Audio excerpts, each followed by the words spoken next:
Hi, I'm going to present on improving document classification with multisense embedding. This is a joint work with Ankit, Pega, Harshit, Partha, I'm Vivek.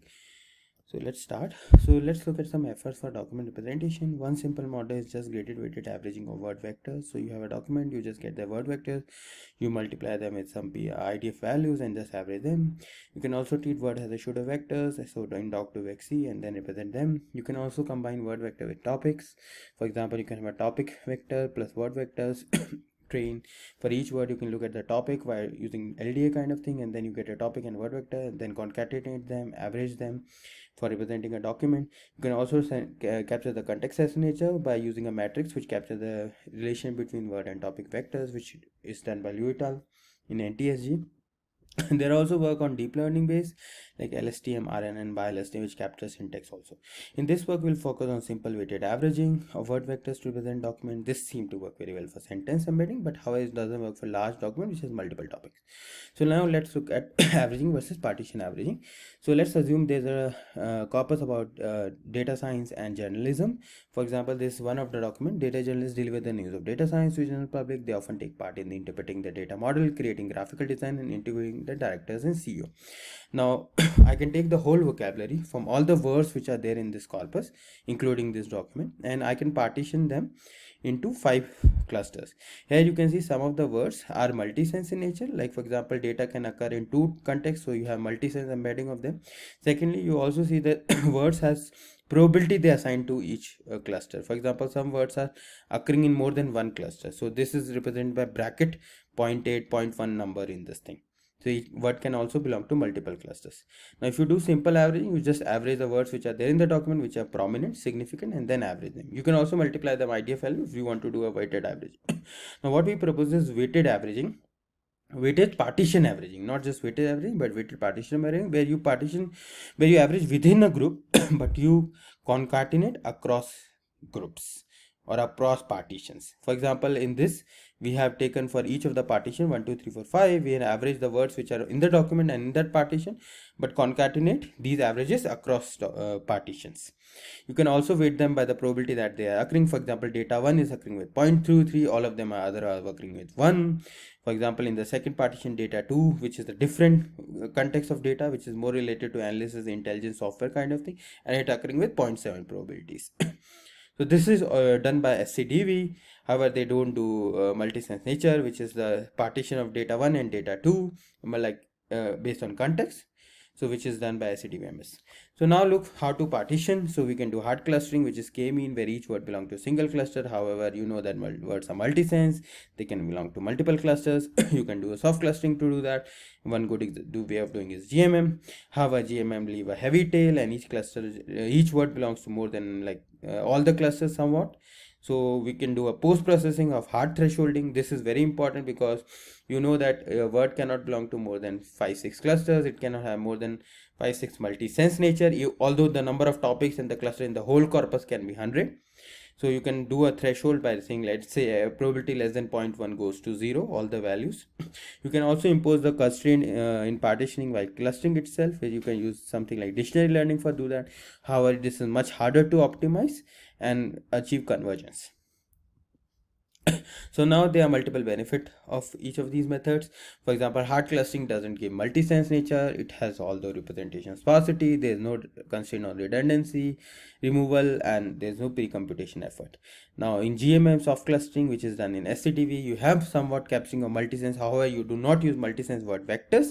However, you have some multi-sense nature captured by each word belonging to more than one topic. There is no representation sparsity, no redundancy removal, and however they use a very efficient algorithm by calculating word topic vector, which is making computationally efficient. Now with soft clustering plus thresholding, we can get also representation sparsity by just one additional step without much computation. Now dictionary learning can achieve all the greatness, but it is very hard to optimize and converge. So you can see our AAA 2022 paper which uses dictionary learning and achieves state-of-art results. Now in this paper we are talking about hard clustering plus soft clustering plus thresholding, which is very easy and computationally efficient way to achieve sparsity plus multi-sense nature. Now, how to represent words? We can have SGNS, which is gram negative sample, normal way. You can bring more robustness to representation of words by using doc2vec. This is ICLI 2015 papers where they enforce corruption in training examples of averaging word vectors. And the idea behind is like the common word vectors like and, the, and soft words kind of thing, they all goes to 0. So when you average them, they doesn't have any effect. The other thing which we did in this work actually is multisense plus doc2vec.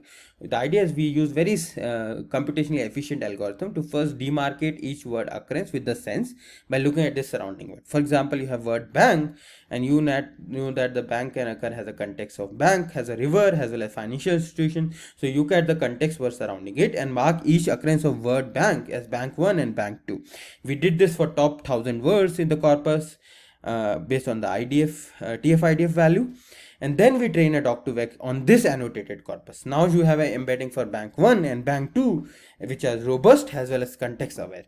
You can also do the same thing with word, where each, now the problem with word is like every sentence, now every word has different representation. So the computational issue like will be much larger, because now you have to do clustering at every for every word in this document, which make it much more less efficient and also harder. However, it captures syntax in nature. So you can see the benefit has already explained. Multisense plus doc2vec give you noise robustness because you are using doc2vec, which is a robust aware algorithm. You are using multisense because you have pre-annotated the corpus, you are context aware.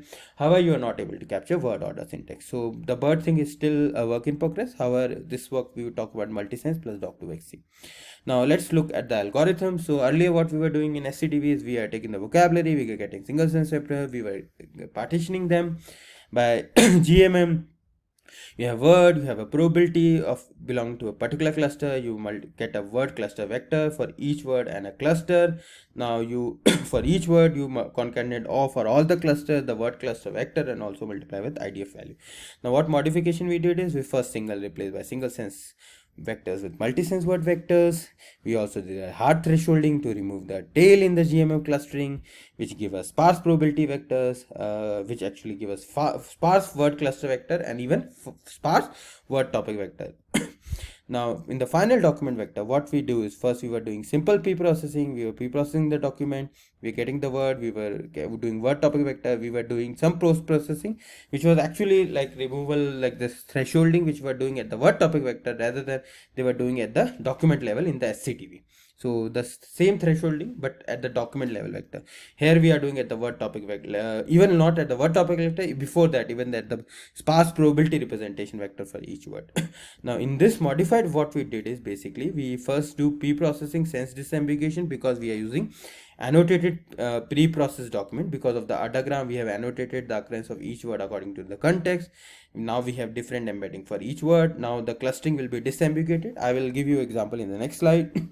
You can also do very efficient dimension reduction because our word topic vector is sparse, because our probability assignment is sparse. You don't need to do any hard thresholding to get any improvement. So you get the final document vector. So now first look at context sensitive learning. So here you can see that the word subject in the 20 news group, this example of 20 news group, can occur in two contexts like physics, chemistry, math, science, mail, letter, email, Gmail. Now, if you was using GMM, then you have only single word subject, which is the green. And now you can see it belongs to two clusters, 14 and 15, with significant proportion. This is because the green has word representation for both of these clusters. So green can even represent male as well as physics, chemistry, math, science thing, and the same vector hold both of them in some proportion, and hence because of that it's occurring on both 14 and 15 cluster. But if you have demarcated as subject 1 and subject 2 by using adagram and pre-annotating the corpus and then getting a doc2vec kind of representation of each of these, then what happens is subject 1 only will go to cluster 14 because it's belonging all to the words like physics, chemistry, math, science, and subject 2, which is the blue, only go to the cluster 15. So you led to a better word sense disambiguation in the GMM clustering framework if you use multisense word vectors and by pre-annotating the corpus and using doc2vec, which is very, very efficient. You also get additional benefit because of sparsity by cutting off the tail, which is hard thresholding when we do the probability assignment, which make our word topic vector very sparse. And now we have seen that you can apply some methods like random projection, PC, and they work very well and very similar to autoencoder, very slight difference in performance. Secondly, we find that if you do the same thing on SCDV word topic vector and then use them, you get a much larger performance gap, although there is a compression, so there is always a loss of performance from the original word vectors just using simple SCDV. But the percentage is very lost. So this percentage RL SCDV and percentage RL SCDV MS mean original minus reduce upon original. So you can see we are reducing although the reduction of 8% is there if you use just SCDV, but if you do sparsity and all this, the reduction is just 5%, which is you get a gap of around 3 to 4%, and this is more significant when you reduce much larger. Up to 1000 we see that the reduction gap is around 2 to 3%, which is significant. So by this sparsity at the clustering level, you are able to get much sparser representation, which is much easier to learn, compress into a lower dimension by simple efficient manifold learning algorithm like random projection, autoencoders and all. So all methods work well, better representation. Similar results was there on Reuters also. Now we also did classification experiment. As usual, we got better results. More details are on the paper. Even the reduced SCDV perform much better than the SCDV. This is a multi-class equal sampling, 200 to 300 words English language. We also did the same for unequal sampling and multi-label classification, which is a harder task. Here we see there is a performance improvement, but not significant. There are some reason for it, which is stated in the paper. One is basically there is less multisense words compared to 20 news group. Secondly, the effect of sparsity and other things become less prominent if this is the case. You can look at the paper for more detail. We also did an ablation study and saw all the modification like sparsity, doc2vec, which is robust representation. Multisense is important. Most important is multisense. Least important is doc2vec. The Reuters, these effects are less prominent, especially multisense and sparsity, because there is less number of context sensitive words. We also have result on CNN, you can check in the paper. We also find that we got improvement in all classes at the micro level. So we also calculate F1 score for class wise. For 20 news group, we see improvement in all compared to SCDV except 1 or 2 class. So out of 18 class, out of 20 class, we got improvement in 18 class, and somewhere even our SCDV performed better than SCDV-MS, which already performed better than SCDV. So we also look at time space efficiency. We clear cut, although we have a vocabulary size which is larger because we have multisense words, but we can see that we are performing much better. The sparsity is much better, model size is much better, our prediction time is much more efficient, our clustering time is little larger, but the training time is much less, and clustering only you need in the training time, you never need in the prediction time. Feature formation is even much lesser for SCDV-MS. This is huge improvement over the computational experience. So the takeaway final message is you can represent word by concatenation and average rather than just simple addition. Disambiguation of word is important by using context in use and can lead to better representation. Sparsity at word level and even at clustering level is important, they can lead to disambiguation. Secondly, the noise at the word level is important and can have a huge impact in the downstream. Thank you, and I'm happy to take questions.